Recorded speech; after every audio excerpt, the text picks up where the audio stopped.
Hi and welcome back to Spot on Works. In this video I'm gonna show you how to delete saved phones in 2026 Volkswagen Taos. This is also gonna apply to Volkswagen Taos made from 2022 and all the way up to 2026. If this video helps, please like, share and subscribe. So to do that, you wanna switch to your main infotainment screen and select Menu. Then swipe to the left and select Settings. And now you want to scroll until you see Manage Mobile Devices and you want to select that.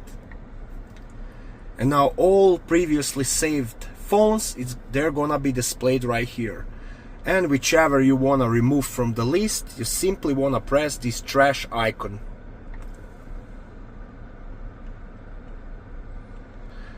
I'm also gonna delete that one as well, so press just trash icon and all the previous saved phones are deleted.